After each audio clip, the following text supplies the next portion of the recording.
Okay. All right, Stan, we're live and ready to roll. I call the meeting to order then at, I have 5:32 p.m. July 30th. Our first order of business tonight, I know that these can be difficult. Appreciate you taking the time. I'm getting a note on my screen that says my internet connection is unstable, but that just fits me and the rest of the family here in this household. So that should work fine. Tracy, I am looking forward to this conversation that we're going to have with you tonight on the things that we can and can't do and should and shouldn't do and that type of thing as far as how we may try to get our virtual school out into the virtual world and attract some additional students. So I turn it over to you. Awesome. So thanks for having me here. I'm going to talk a little bit about what my role is here at the school district, and then I'll go through some opportunities that I think you can easily connect with as far as what the district is already doing, and then talk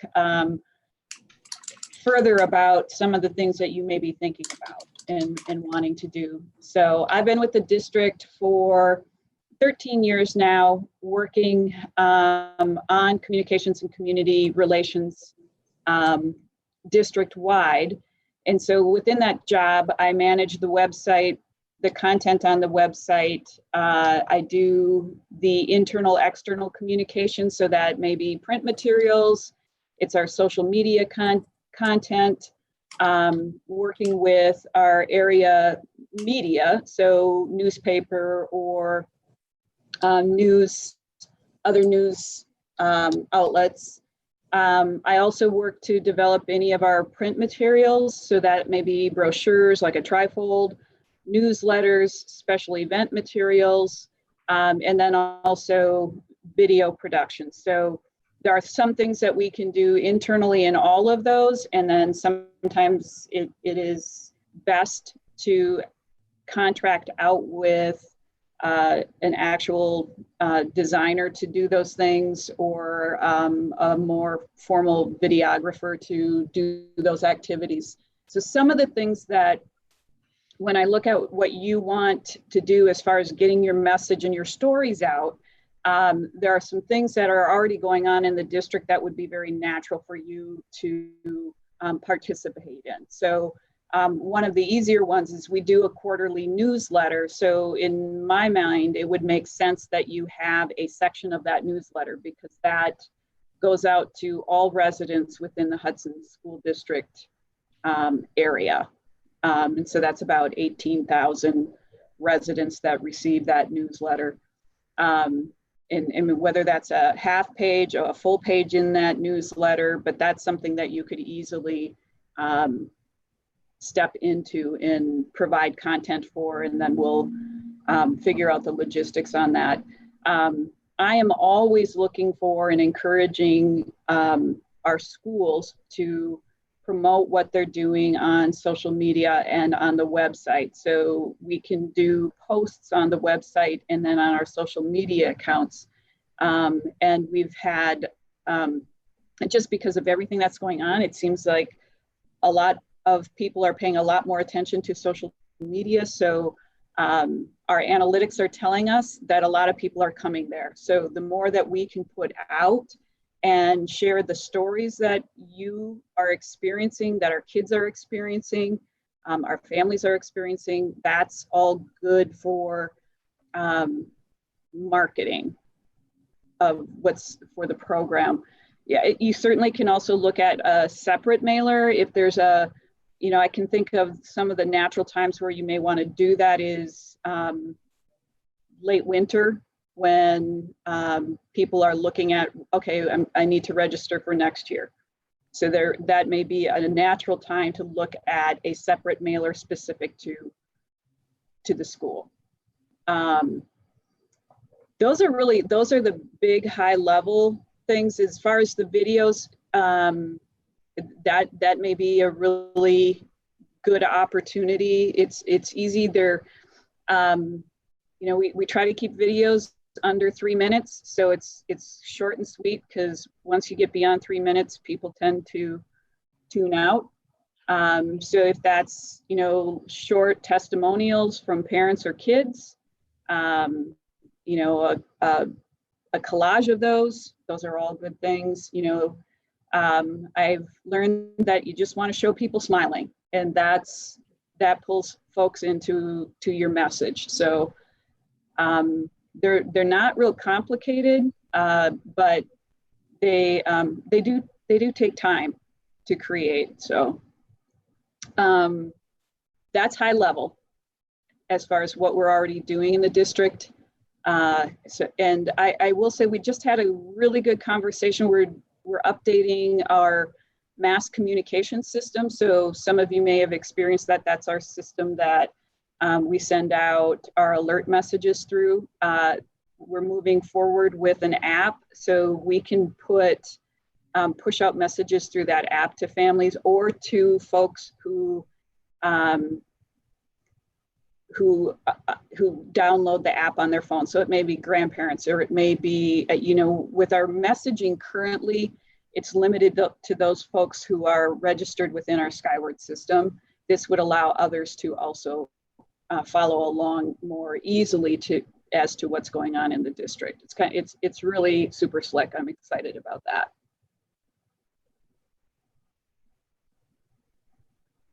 Right. So it's as Tracy's describing all that, we're echoing here. And turn my volume down so if that helps at all. All right, as Tracy's describing all that, I think a lot of that, obviously, as she said, translates directly to what we're trying to accomplish.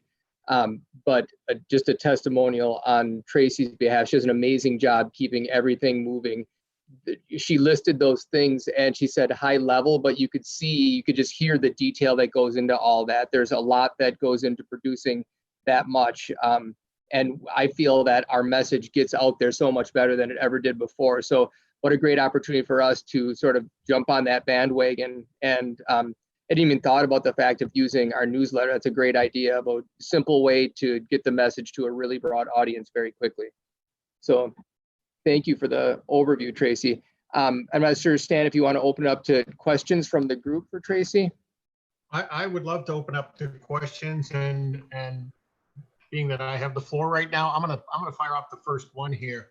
Tracy, I'm a little interested, or a lot interested, I should say, in how we do our outreach outside of the district, and what things we may or may not be able to do, or things that we should absolutely not do, or what have you, to reach those kids that may be, they may be in River Falls, or they may be somewhere else, and want to come into our virtual charter school. What resources may there be out there for that type of a market outreach? And Dave and Aaron may have a better idea on this one, but there's probably some other natural occurring opportunities out there. So our CISA. So I mean, I'm not sure what your regional reach, what are you looking for? So how far out do you want to go? And so it's looking at what's already out there, and how do we make sure we're getting into what's already naturally happening out there. So whether it's CISA has a way that they're communicating out, their communication's probably more to schools, so that's not necessarily the group we're looking for, but there's others where the first one that comes to mind is the University Extension Service. So they have their family center in Baldwin, and they do communications to regionally. So those might be, or looking at those types of opportunities to get your message out. And there may be other, I'm thinking again, it's more regional here, Hudson, so like the Hudson Moms Group. There's other groups out there, and I know River Falls has a moms group. So it's trying to find what are those things that are already there, or groups that are already there. If you're putting together a trifold, so that's getting it out and distributing it to places where people are more likely to congregate, so that outside of a COVID time, to actually pick things up. So the libraries, so regionally. But again, the question I would have back to you is, what is your scope? How far do you want to reach? I think, Tracy, that's excellent advice. And I think there's additionally, that's a bit of the how, but what we need to also define is our why and our what. What is it that the Hudson Virtual Charter School will offer that's unique compared to some of the other virtual charter schools we have regionally? And we have certain charter schools that are operating regionally, and what they have to offer, some really good programs, but their biggest thing is they were here first. That makes a difference. You develop a reputation, and you develop some clientele, and word of mouth is probably the best marketing that we could hope for.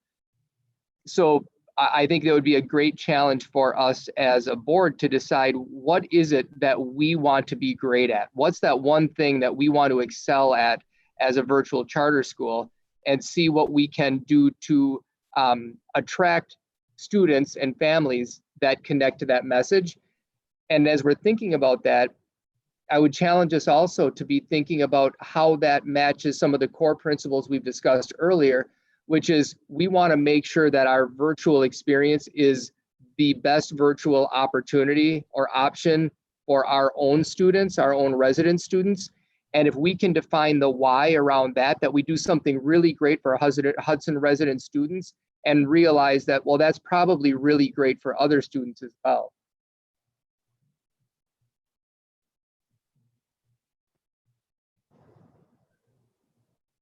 Agreed. Anyone else have any questions either for Tracy or Dave or Sarah, or, I mean, just let's fire away here. Let's brainstorm a bit.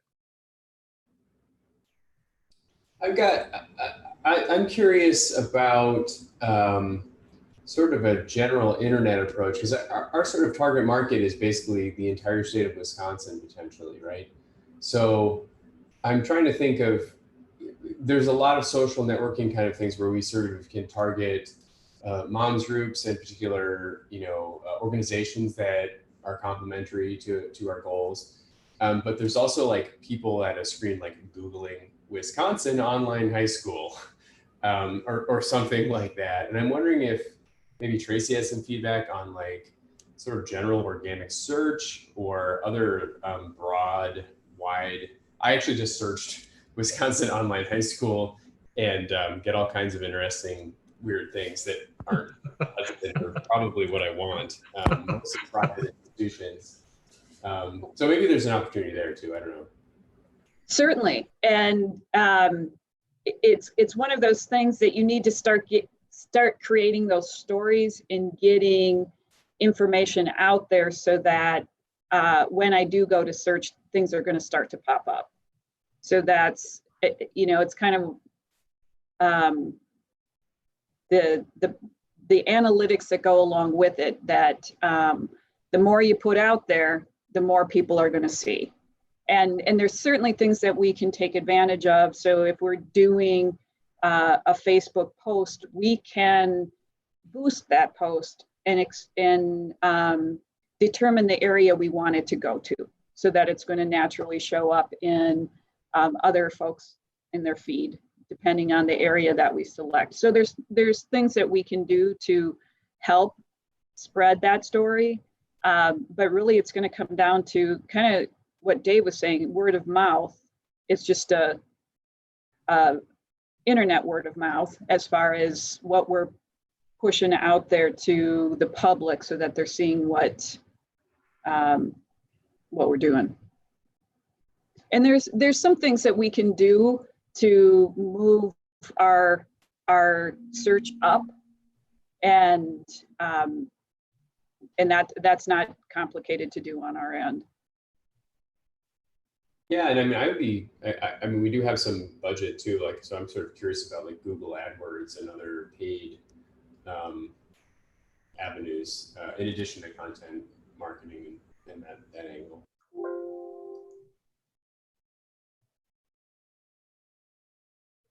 And most of that, as far as the cost of doing some of that boosting is really minimal.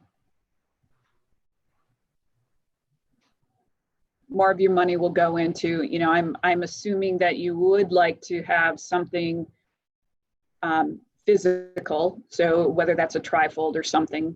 And even at that, if you're looking at a trifold right now, you're probably you know, to create it, if a designer's creating it, it's probably going to be in the neighborhood of $1,000, and then another $2,500 to print, depending on how many you're going to want.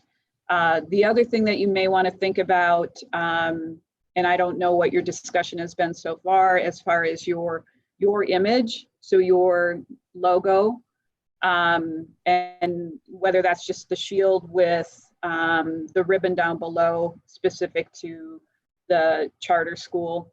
I don't know what kind of conversation you've had about having that separate identity within the Hudson School District branding. I'm sorry. And that's not going to cost a lot. Sorry.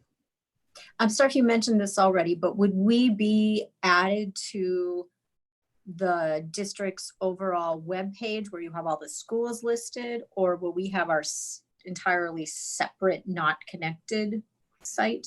So right now, you are on the district website under the school listing. So if I go to schools, the Hudson Virtual Charter School is there in the list, in the drop down. Then will we have our own Facebook page or just be incorporated into the districts overall? I would recommend the district overall. And the reason I say that, if I were to do things all over from where we are right now, I would not have created Facebook pages for every school like we have now. And the reason is because the whole point of social media is to kind of cross-pollinate all of what you're doing. And so when you focus on just one school, then you're only really reaching the same people over and over again. And you really want to expand your audience through your social media. So if I were starting from the beginning, I would have one site, one social media account. Plus there's a whole lot that we need to do as far as making sure everything is accessible and ADA compliant, and then everything's a public record. So even your social media account, you have to make sure you're archiving absolutely everything that goes on in your social media accounts, and it becomes a management hurdle. Tracy reminds us often that if we, and when I say we, principals, administrators, teachers, all of us in the system, get the stories to her. If we can get her the content, she can find a way to get it out and connect it to our different networks. And that's the beauty of, I think, describing the way Tracy did, that it would be under the district umbrella. We can just get the content, and then Tracy can help us get it out to where it belongs and publicize our message.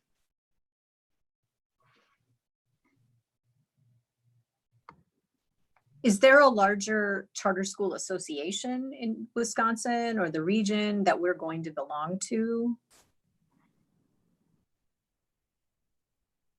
So the largest one for Wisconsin would be the Wisconsin Resource Center for Charter Schools, which just put on that huge conference.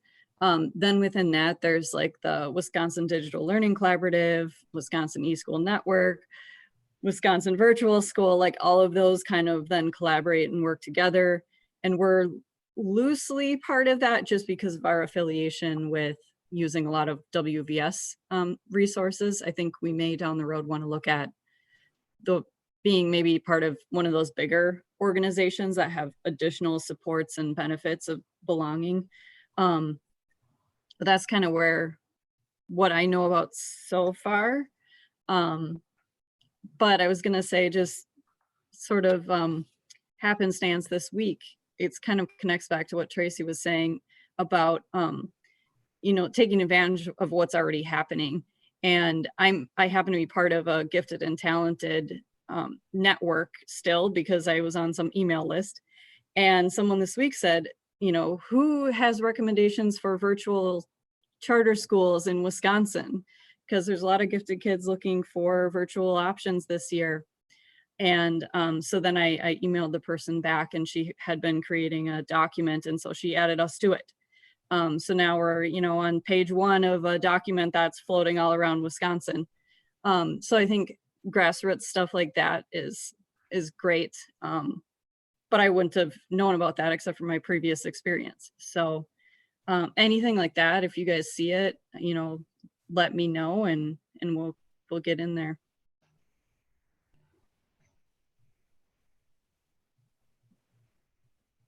Just to report my findings, because I'm listening and Googling around, just curious what like search terms return. And there is a private for-profit company that seems to sort of own the Wisconsin virtual school name or search terms, but then virtual charter schools gets you to the DPI list ultimately, which isn't particularly easily accessible, but we are on that list.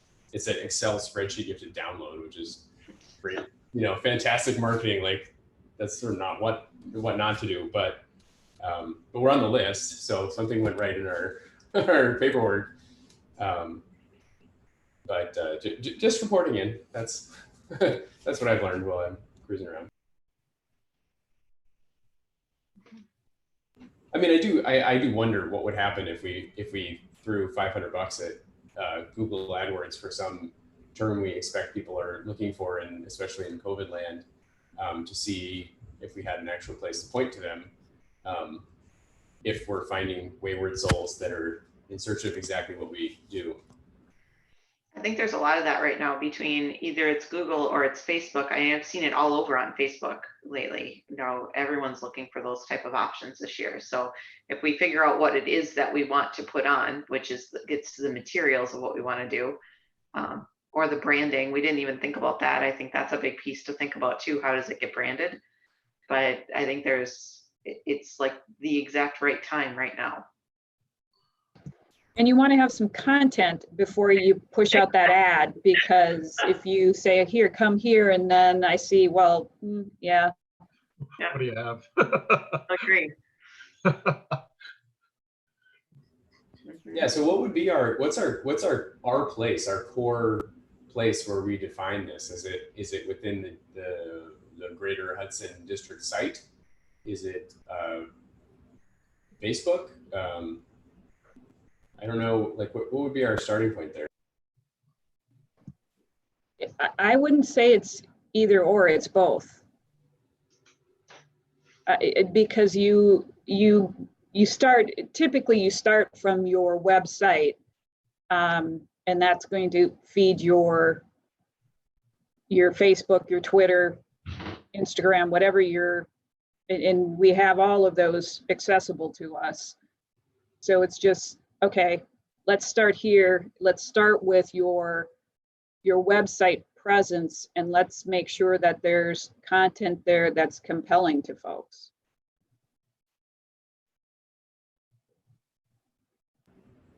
Yeah, that makes sense to me. I'm just pulling up our and by that you would mean, like, for us, is that our hudsonraiders.org/schools/Hudson Virtual Charter School landing page? Correct. So from so the way your page is currently, you can have, let's say you wanted to, there's something that you want more specific, because right now this has been built on, there's one page here, but we can do flyouts. So, I could pull all the board functions off this landing page. And so then the board stuff is a flyout. So when I hover over your over the school, like if you go to EP Rock right now, and you see that there's a bunch of flyouts for EP Rock, we can do the same for, you know, there's, and that's just a matter of content. So what else do you want there?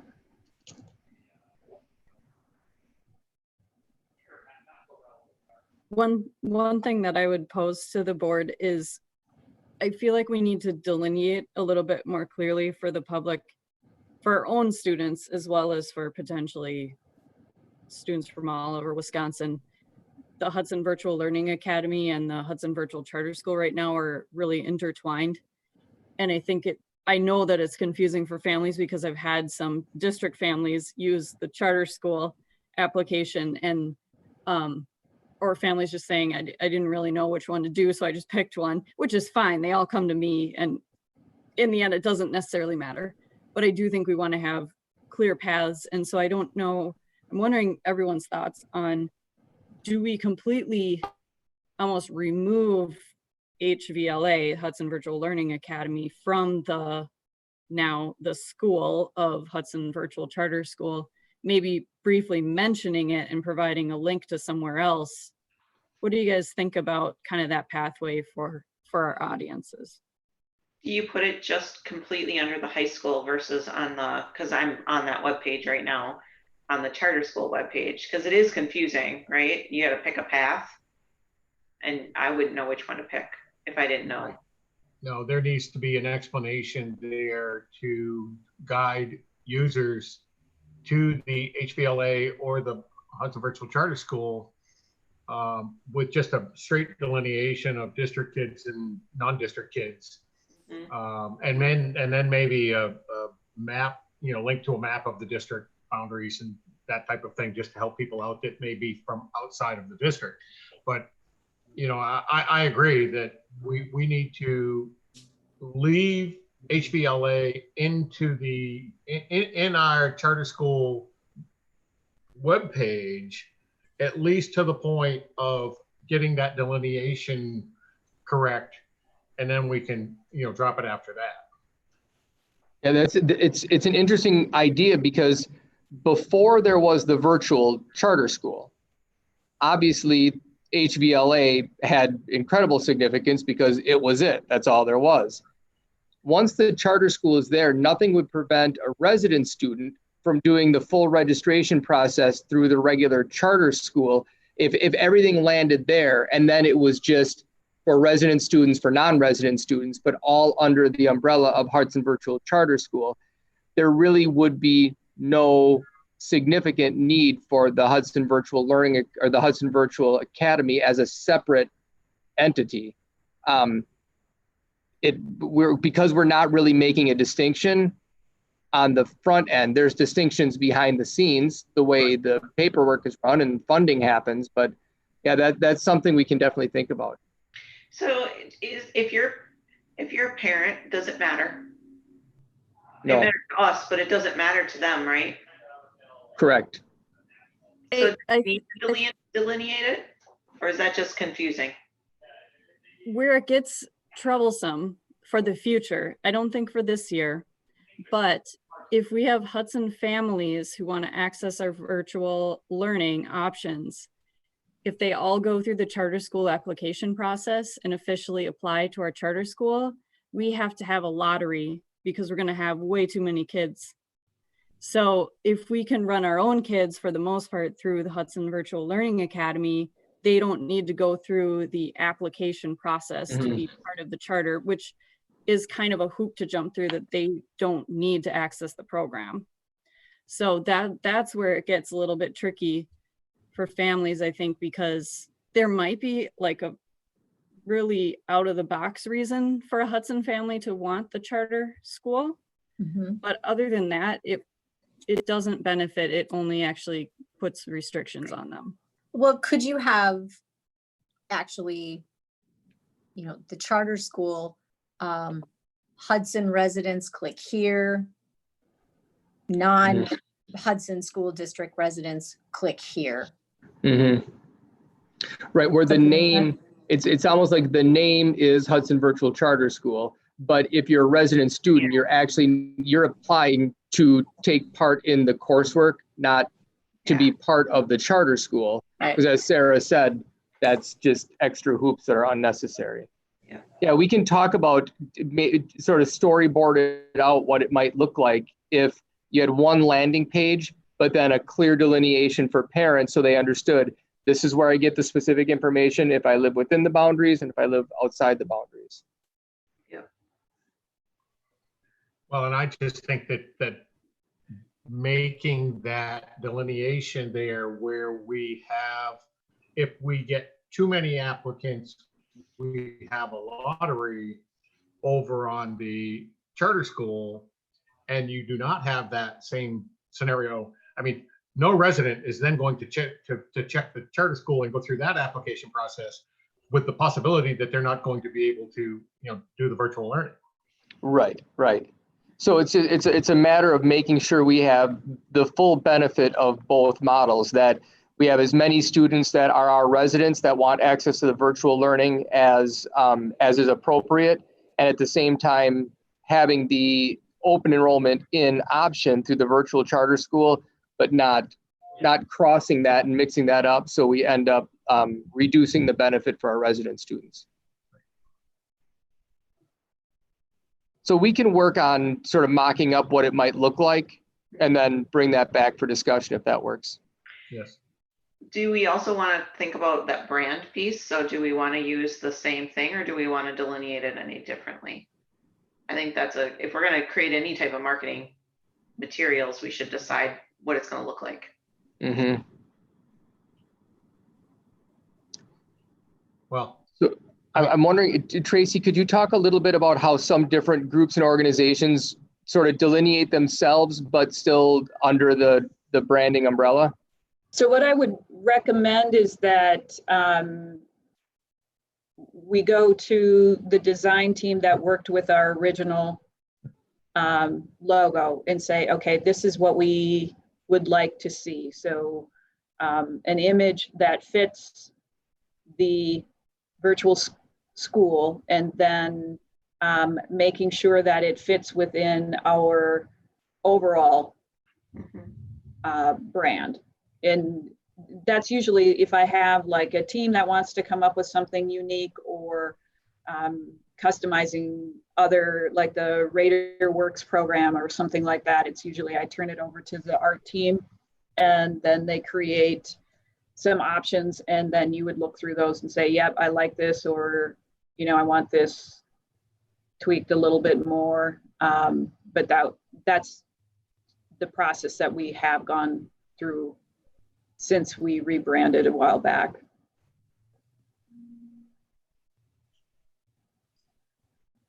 And I don't know I mean, I'm assuming that you would, and it may be that the colors, we're looking at the same colors, and maybe some pieces of what exists, or it may be, okay, we want the same colors, but we really want it to be, we want it to look different than, I know, like,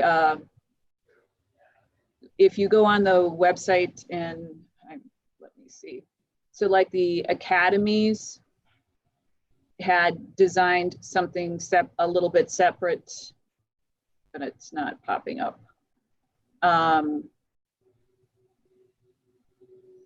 So yes, if you go to like the STEM Academy, so they do have something that looks a little bit different from, but it still has the shield.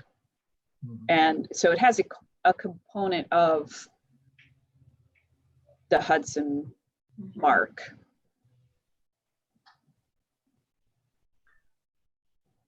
Well, and for me personally, and I will only speak for me personally, I think that we want to hold on to that Hudson mark. We are an entity under the Hudson School District and under the Hudson School Board, and although any way that we can tweak that into the virtual learning perspective, I think would be just delightful. That's the thing that we can work on though. I would add that I feel like it doesn't like, and we're also largely trying to attract people from outside Hudson, so they won't even know what Hudson looks like and won't care whether ours is different or the same. So, why would we worry too much about that? I think probably the biggest thing we get from going through a bit of a design process is that when people visit our site or whatever materials we send out, we look legitimate. I think that's the biggest thing that we get. And it's a nicely designed system already. So in my mind, we just fit it in and make it clear enough that if you actually are in the Hudson site, you do know that this is a slightly different thing, but it's thoroughly within the umbrella. Tracy, what kind of timeline would we be talking about if we wanted to go back to the designer you said and ask for them to develop like 2 options for us, and any idea what they would want to do that, since they're not totally starting from scratch, they're working with a model? So the cost is not going to be huge. So maybe $200 for the full process. So to do some design work, get some feedback, and maybe some redesign from that. Right now, the work that I've asked them to do, it's been 2 to 3 weeks to turn around a design.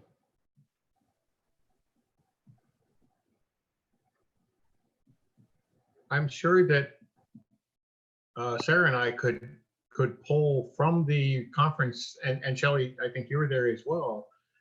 We could pull from the conference some of the logos and that type of thing that other virtual charter schools are using to just get some ideas or to get the creative juices flowing with,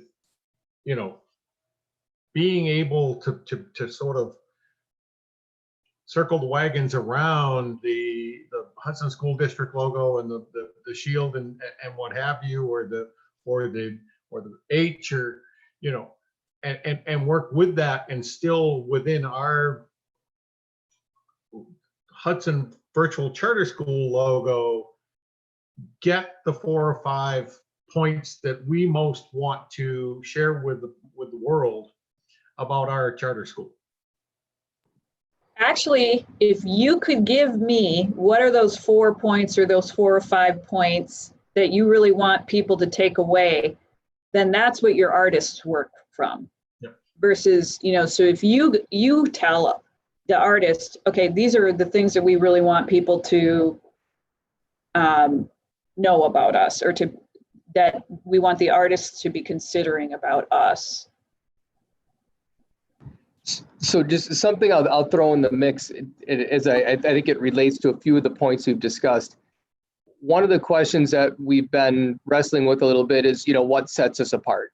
And as I'm thinking about that, one of the things, and I don't want to make it sound too conceited, but one of the things we have going for us is the Hudson School District has a pretty good regional reputation.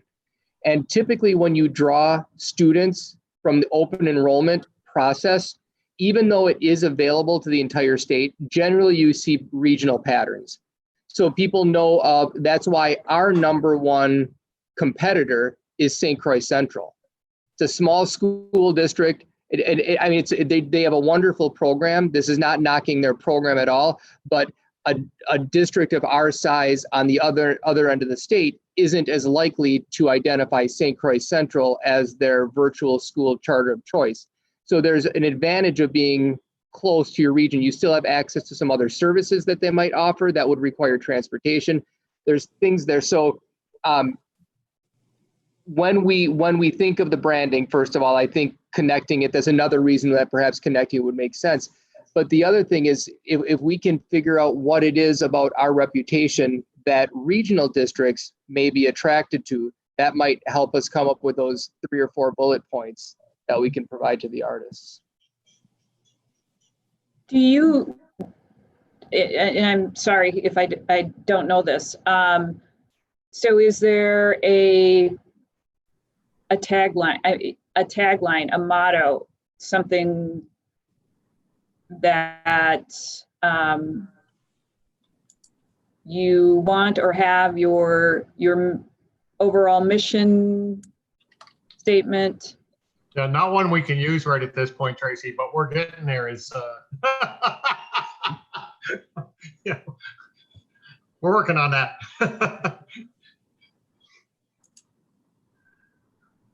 We got to Hudson Virtual Charter School and then 2 thumbs up. We're getting there. Sort of stalled out there. We'll continue to refine. Is that what you want? So on the shield, just some thumbs just- up? 2 thumbs up. I think just the standard emoji should be perfect. Just another. Can we put headphones and a microphone on the shield? You know. Yeah. One more data point that I'm interested. It hits to our question of distinguishing between the sort of in-district and out-district experiences. I just went to the St. Croix Central Virtual School, which I can't post links, I guess, because the sort of public artifact from this is just video, but chat is turned off in Zoom. But if you Google St. Croix Central Virtual School and go to their landing page, they have giant, print. The subheadings are students at SCC knock out some classes by taking them virtually. Students from across Wisconsin enroll in St. Croix Virtual Academy. So that initial confusion they try to dispel right away. So just to add more credence to that notion that we should probably try to do that in some manner. Agreed. And mentioning that, so when you go to the district landing page and there's the big image there, that's probably an area that we also need to think about as far as let's make sure, because that rotates through. And so that similar to what they had there as far as that big can't miss it message.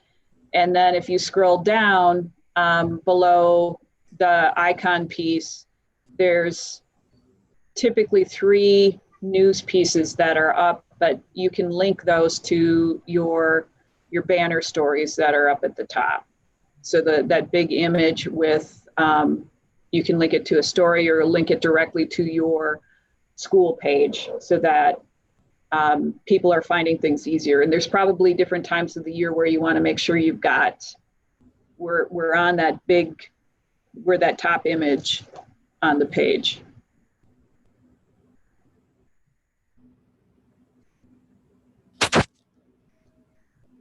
Yeah, the other thought is, I don't know if we would want to try and get folded into some of the COVID-19 messaging at the district level. Maybe that sort of, I don't know, seems politically charged, like, oh, don't go to regular school, go to virtual school. So that might be a terrible idea, but it does seem like if I were a parent and I were, oh, what is Hudson doing for COVID-19? I haven't been following. And then this seems like a pretty useful thing to know that, yeah, you can, regardless of what happens with the regular school year, this option is available. Again, that might not be sort of what the school wants to promote, but I'm curious how, I don't know, Tracy, do you sort of work with the messaging for all those across the district for, like if somebody does a COVID-19 news page, is that something that you would have worked with? Yes. Yep. So anything that's posted on there, I've worked with the folks who are asking to have things posted, so. Mm-hmm. And there might be, I'm thinking more about parents from other school districts, like, for example, if you're in, River Falls or Roberts, or wherever they've made a decision that they are going back to school, masks are required, these are our parameters. You might have parents in those districts who just don't want that. They don't want to be going to those classrooms with a Zoom camera. They don't want to send their kids back, or they don't like the mask rule, whatever it may be, could be very well attracted to coming to Hudson's charter school right now. So it's not even about our own students, right, but people coming in because of COVID, because they want an online option that is more than what they think their own district is going to be able to provide their kids. But I don't know how you get that word out, and you know, in a short period of time, and also in a manner that's appropriate and not looks like it's taking advantage of the situation, and that would hurt other school districts. Yeah. Dave, Sarah, feeding right off from what Shelley just said, do we have a number per grade that we can share on attendance through the Hudson Virtual Charter School? So do you mean a number of seats available for Yes. open enrollment students in? Yes. Correct. So, well, yes and no. We have a number of seats per grade available, but it's not delineated by the charter school. So it's a number by grade. So if a student applies for open enrollment into the district from a different district, we would look at the seats available at that grade level, and we may have seats available. Say we have 10 seats available, we can sort of separate those seats and say, well, we've set aside 10 seats. And that was the metric we used in making that decision, is we added 10 seats per grade. We did our normal analysis of how many seats would be available, and we added 10 for virtual charter. Now, if those seats weren't used up for on-site, and only 2, say there were a total of 20 seats available, but only 2 on-site seats, we would have 18 available, because it's the net total of seats per grade.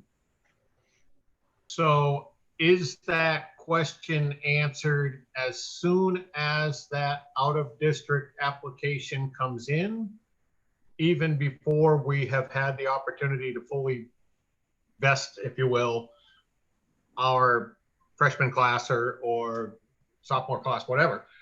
Mm-hmm. I mean, at what point do we say, okay, we have 10, we now have 3 virtual charter school applications, we only have 4 HVLA applications, so we take those 3 in, we get 8 more HVLA applications. What happens to those 3 then? So I'll give you the really brief answer, but this would be a good thing to put on the agenda at a different time, since we don't technically have this posted, but there are sort of multiple timelines that go into play. So there's the regular open enrollment application period, and then there's an alternate open enrollment application period. And then we have our space determination and what we determined was we could handle 10 more seats for the virtual charter school. All of those happen independent of one another, but they're all related. So there's different windows. You have the open enrollment period, then there's a little period where we actually can't accept any, and then there's the alternate open enrollment period, but that the total number of seats is applied to all of those processes. And there's a point at which you can accept applications, then there's the point at which we process them. So if there's more applicants than spaces available, it goes into the lottery system at that point. Sarah, let's make sure that we put that topic on the agenda for one of our future meetings, because I think that everybody needs to be crystal clear as to how that process works as we talk to, you know, our friends and neighbors and everyone else, that we're all on the same page there. So, Dave, thank you. Yep, you bet. So if you think about what we need to do going forward here to figure out how we want to market, we really need to come up with what those talking points are, so that if we want to give the designer something to work with, that's probably the working session we need to have. Mm-hmm. I would agree. And that might be something that the school personnel online here, that we could get together and throw out some ideas just to get the process started, and then bring that to a meeting where we could dig in and have some conversation about how they align and where the priorities are. Yeah, I would agree. If that's okay, we can do that. Yeah, it feels like we sort of have to start from the inside out here and make sure we're comfortable with sort of a high level brand, have some core content that's readily available regardless of where you're coming from, right? So that means our site reflects our major selling points and expresses that. And then we reach out and experiment with this and that and in all the ways. The reality is right now that is while there might be a need in the community right now, we're a month to 2 months behind where we really would like to be, right? To capitalize. Well, and then, I mean, you think about that and you think about what you're offering, you think about what it is that you would like to, how you'd like to brand what we turn out for those kids taking the courses through the virtual school. What are we looking to, how are we looking to brand those kids? Are they critical thinkers? Are they, you know, blah, blah, blah, blah, blah, right down the path? And is that what we want to wrap our sort of our branding around? Or do we want to wrap our branding around what we offer? And I think those are two separate, you know, and distinct things. But it's something for all of us to start to brainstorm about just a little bit. And, you know, I mean, what do we hope for our own kids? What do we hope for every other kid that goes through the virtual learning academy and through the charter school? You know, I just think that maybe what we hope to turn out is a target that we may want to focus on, and not necessarily just, you know, what we offer, and not belittle that or make light of that. So no, that makes a lot of sense, Stan, and we'll make sure to include that thought process when we put together some talking points to start from. That's awesome. Feel free to bounce those things out to the whole group anytime. I mean, you know, just for well, I know that with open meetings we need to be transparent here, but it's, as Melissa says, we're a couple of months behind the 8 ball here, and I'd like to do whatever we can to help catch up. Yeah, and obviously the goals that we establish as a board are more your domain and purview than they are the district's. Having said that, we know we accelerated the virtual charter process, and thanks to Sarah's hard work, got that all done in a timeline that allowed us to launch next year. But we were behind the 8 ball before we started, because the advice was take 2 years to do what we did in 1 year. And we said, you know what, if we get 3 applications across the entire 9-12 continuum, we'll feel incredibly successful. So I don't think we need to feel that we've fallen short in our obligations if we don't have a full marketing campaign launched before the beginning of the year, because that's just not going to happen. Yeah, we also couldn't anticipate that there was going to be unique circumstances creating unique needs across the state, or the country, the world. The world, right. Yeah. And who knows? I mean, November, suddenly we might get an influx of requests, right? So for some strange, I don't know if that's impossible, but, you know, I just think we just move at our pace and it will unfold naturally. Yeah. And I would just also add that, like, in terms of our core and where we're headed, I think we're probably all fairly comfortable thinking that the Hudson School District goals align nicely with our particular niche of that goals. So in some ways, maybe our best selling point is just piggybacking right onto the Hudson School District values and reputation. Basically, as Dave had pointed out before, that we have good regional reputation. That our unique selling point might be that, like, again, like more legitimacy coming from this district that is sort of well known for being pretty well run and having good teachers, and you can tap into that. Whereas I think as a parent, you're often wondering, well, anybody can set up a, you know, Phoenix University class or, you know, some massive online campus thing, and you're going to be on your own, and it's going to be slapdash. And so anything I think we can do to reassure parents that they're not going to be behind, they're not going to be worried, they're not going to be dealing with disorganized people, would help.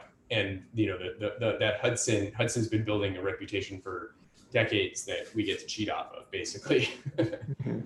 Mhm. Also, I think in a lot of the messaging, every virtual charter school that's marketing itself is going to be like, we're great, we're high quality, we give you critical thinkers. So we also should think a little bit about what is going to make, what differentiates the program from others.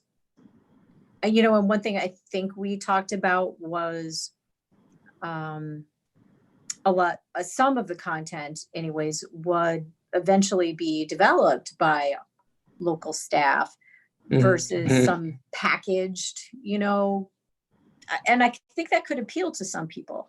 We have content that isn't just pre-packaged, which I don't want to suggest that it's not quality material, because we're using it too, right? Right. But that could appeal to some parents, that we have teachers here on the ground who are adapting the successes they have every day into virtual content that we're using, that nowhere else in the state would you get. Can you write Write that down, Shelley. Yes, that was really good. All right. It's being recorded. We can go backwards. Oh, good. Really good point. There we go.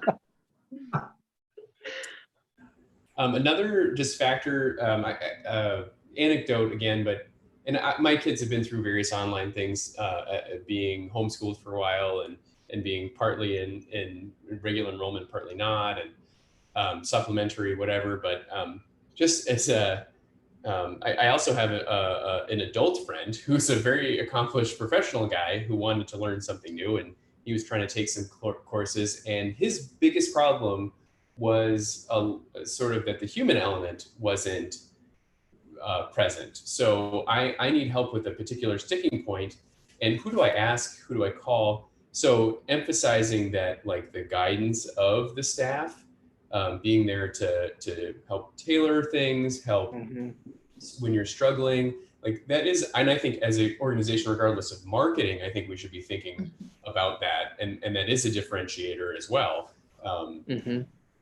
That you can have the best system in the world, you can have the best video explaining some Algebra 2 concept, but that feedback loop between you and another human being, how are you doing? Let's see where you are. What do you need to get to where you want to be? Is still mission critical and vital to the success. So emphasizing that somehow, I think, fits with everything we've talked about. Yeah, I agree. There's sort of like, virtual learning with a human touch, because my daughter does, a lot of virtual classes, and she doesn't have a face to her instructors. And when they talk, there's, sometimes they'll talk over the phone or whatever, and it's just a voice, and it's very disconnected, and she can have a lot of anxiety about those phone calls, whereas she wouldn't if it was a teacher she was used to seeing. So I think that there's that element of a human touch, and we still get to know your child. It's still a relationship-based model.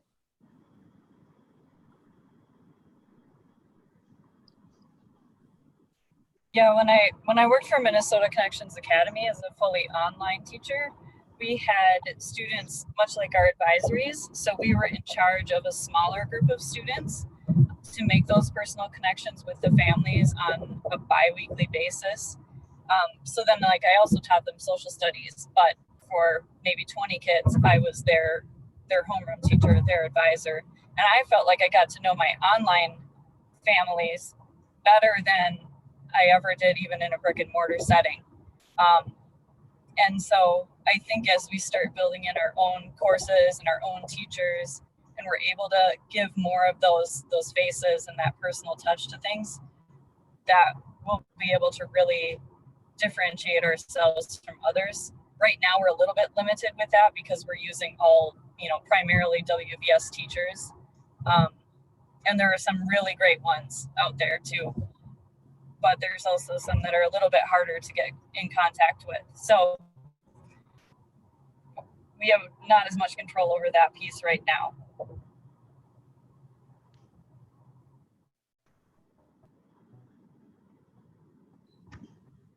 Well, I think that's just great feedback to the folks at the Wisconsin Virtual School, and it is so easy to toss together a quick Zoom meeting or a Hangouts or whatever platform you want to use and actually be able to see one another and get that connection that you'd really like, the kids would really like. I know my son had similar comments, looking at a meme, as opposed to a person, and or just that's terrific feedback. I mean, they're putting the time in. They're going to make the phone call anyway. To make it a video call would just add so much value to that. Correspondence is just hard to measure. Mm-hmm. Does anyone else have any questions or thoughts for Tracy before we let Tracy go and move on in our agenda? It's been a great conversation tonight. I really have enjoyed this. Thanks, Tracy. My pleasure. I look forward to continuing to support your work. Thanks, Tracy. Thank you, Tracy. We had added, or I had actually added several items below on the agenda below Tracy's presentation, more as just sort of questions that I had than anything else regarding the testimonials, the social media, other outreach type things. She answered the question about school resources for videos, and one of the because of a schedule shift that happened during the conference this week, one of the sessions that I was not able to attend was a breakout session on multi-purpose annual reports. And Tracy kept mentioning trifold things so that we would have a brochure that we could hand to people or what have you. But as we move through the year, I would like for all of us to be thinking about whatever we're going to produce as an annual report for the Hudson Virtual Charter School. It needs to have, all of the economic things and our student scores and so forth that would be in a report like that. But I would like to think that we would take that bunch of data and that information and be able to then say, I want this page, I want that chart, I want this, and come up with a new trifold to be able to tell our story right out of the pages of our annual report. So just as we sort of move forward with everything that we do, let's make sure that we make note of, highlight, ask Shelley to please note in the minutes or what have you, anything that you think that we should capture to throw into that annual report file, so that we're telling the best story that we can in our annual report as well. I mean, I think it's important to tell our best story even back to our own district, but obviously for the virtual charter school, we're looking at telling a great story for outside of the district as well. So Sarah, she's still on by phone, I guess. Do you want to do a conference recap here? And I promise I will get you my input. I did not have time today after doing 4 of those sessions over the last 2 days, but it was for me, it was a terrific conference. It was, I've been retired for a while now, so I haven't been into doing the conferences, and it was just fun to get back into that environment. But there was a lot of value there, and an enormous amount of experience and just broad thinking, and it was fun to partake in that conference. So hopefully they will do that thing again, that type of conference again, so that we can all get in if we would care to.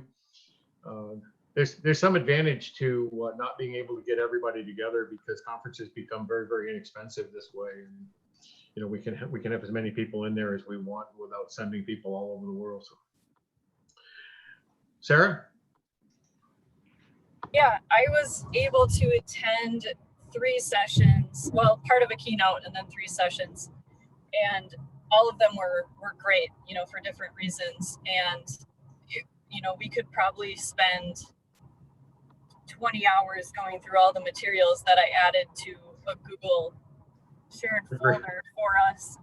And I did not attend all of those sessions, but today I was just going back to their website and pulling things that I thought might be useful to us over time. And I spent probably a good half of the day today just perusing through things and starting to just grab a hold of the pieces that kind of seem to be immediate needs.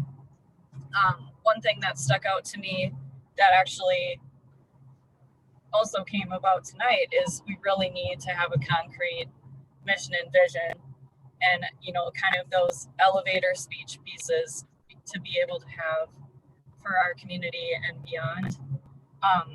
One really powerful thing that ties into our student and parent testimonials was from one of the charter school leaders, that your students, all of your students, are your ambassadors for your school, and all of your students need to be able to speak clearly about your school and get that message out, because their peers are going to be asking, oh, so what, you're doing this online class, tell me about that, or what's going on with that. And so that's got me thinking a little bit about our own students and how they're talking about the program. And there were assessments that were put out there, a lot of information for governing boards like us about our duties and our obligations.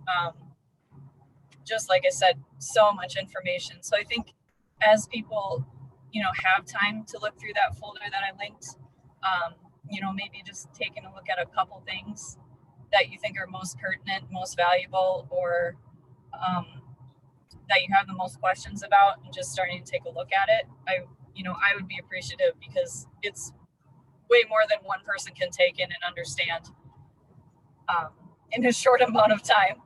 So, but yes, I definitely think it's something.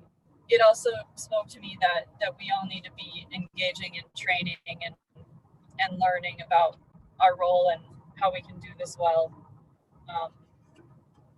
But there's a great network across Wisconsin and so many resources through the Wisconsin Resource Center for Charter Schools. It's really great for us to have that at our fingertips. So that's kind of the broad overview. Shelley, were you able to get into your session yesterday or Tuesday? I forget which one you were. Yeah, I had a work emergency, so I didn't make it. I get that. Yeah. Well, I mean, like I said, it was a terrific conference. I will put up on our worksheet all of the resources that they presented to us or gave to us, and there is just a lot of information, particularly for governing boards. I mean, one whole section of this conference was directed at governing boards, and it was terrific information. Be happy to share it with everyone to view it and read over as you know your time permits. So, Dave, Aaron, and Sarah, looking at a next working session, and I don't want to overburden the board here, but I would really like to stay on this marketing kick and try to move this closer to closure. Is a 2-week window too short for you guys to sort of do your brainstorming and come back to us? A 3-week window, 4-week window? I mean, I just, We don't have Here's another regularly scheduled meeting until October 1st. What might make sense, and maybe this is not as much as what might make sense as it is a request. If you let us work on some ideas, share them with you, Stan, so you can review them. And then when you feel we're getting close, share that out with the rest of the board and then set the date from there. The only reason I say that, as you can imagine, things are really heating up with things changing so quickly. And I would rather not overpromise here and give you a timeline that we won't be able to meet. Between now and the beginning of the school year, it's going to be really difficult to find time to pull any of us together. Okay, that's fair. And I wasn't looking at throwing pressure on you. I was just looking, and I know how things are changing so rapidly. So that's absolutely fair. We'll give all of the board members as much notice as we possibly can. And if we get all the way through August and it's 1st of September or second week of September, we can still pull a meeting together before our October scheduled meeting, and sort of review and give Tracy the go to have some artwork done and get us moving in the right direction. I think it will go quickly. I'm so appreciative of the work you all do as a board tonight. It was awesome to hear your great ideas and the way you're connecting to what the district has to offer, and then some of the synthesis and taking those ideas and putting it together in words that I think there were some words that Shelley used there that I imagine are going to be in a flyer at some point. Just a really nice way to describe what we're trying to accomplish. So I think once we get moving, it will go quickly, but we'll get something rolling soon here, but might not be ready for prime time. We are not trying to throw undue pressure. No, and understand where the entire district is at right now with the rapidly changing environment. So appreciate that. Any other discussions to come in front of the board here tonight? I have to say thanks to everybody who attended sessions, because I didn't, and I appreciate that somebody was there collecting all that's unique chance. So thank you. You're very welcome. All right. Can we have a motion to adjourn? Thanks. I will give a motion. Yeah, Peter, you're on the screen, so yeah, you're up. Motion to adjourn. All right. Second? Second. There we go. Meeting is adjourned at 6:45. Thank you, everyone. Yeah. Thanks, everybody. Bye. Thanks. Thanks, guys.